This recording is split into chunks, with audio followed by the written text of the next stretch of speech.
Few days ago kwaphuma article lapho kwi-Daily Sun report ukuthi isho kwaKhuzani i-reality show izobuya, kodwa-ke imininingwane yalo daba lolu sizobheka ukuthi siyalithola kule article esizoyifuna njengamanje. Lapha ku-Facebook kune-page elithi Brief South African News. Ithi Khuzani reality TV show Khuzani was cancelled but is set to return to TV and Mzansi can't wait to tune in. More in the comments. Udaba lufundeka kanje kuyo-ke le article ebhaliwe la. Maskandi Star Khuzani Mpungose reality TV show Khuzani Bo returns to SABC 1. Khuzani Bo, a reality TV show of the Maskandi Star Khuzani Mpungose, is set to return to the screens.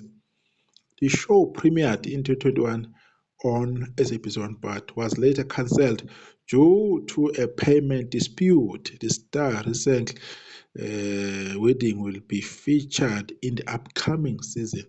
Popular Maskandi singer Khuzani Mpungose is ending the year on yet another high note after it was announced that his reality TV show Khuzani will return to SABC 1. The show first graced Mzansi TV screens via the public broadcaster SABC in 2021. It will later be canned over payments dispute between the Star and the show producers. The Star recently got married, and the news of his reality TV show return as to his reason for ending the year on a high note. Ifunda kanjalo indaba kuleli khasi lapha Facebook Briefly South African News.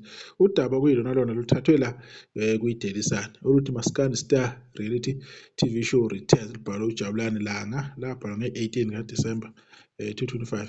So excuse bese ngifundile into efanayo naleya engale bese ukukhombisa nje ukuthi na mhlawumbe amasource engiwatholile ilawa, kodwa ke ngizofunda lapha kule paragraph lapho eqhamusa ithi khona the show returns with a new producer and is expected to give viewers an in-depth look into Khuzani's life, including his recently highly celebrated wedding.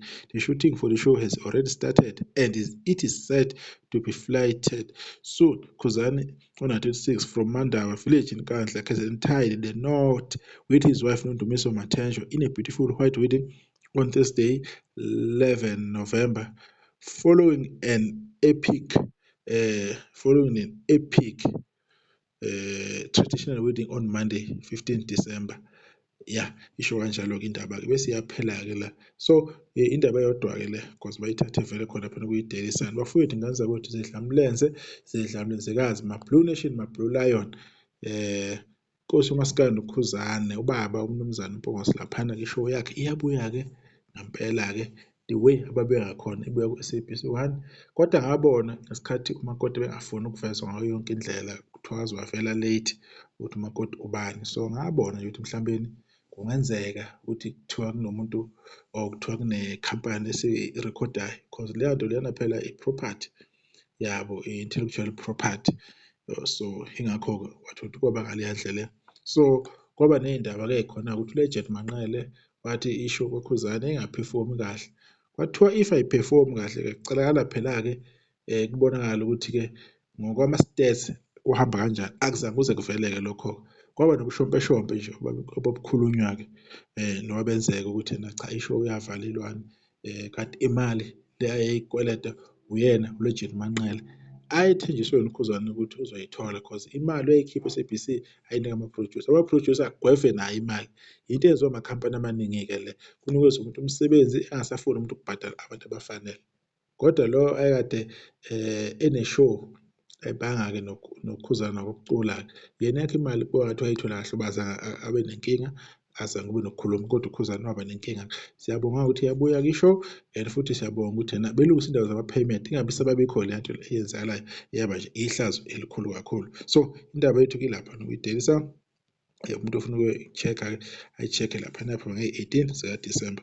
Injalo-ke indaba-ke solindela-ke sibone ukuthi basiphatheleni this time around nanokuthi yiziphi izinto ezosisurprise, ezosimangaza, izinto ezizowenza ukuthi sikhulume ngazo, uyabona. So ngampela uKhuzani unyaka uvale ngegiya eliphezulu, nami ngiyakufakazela kulokho kade bekubhalile kule article. Ngisakahle ngazo sisodibana okuzayo, ngiyabonga.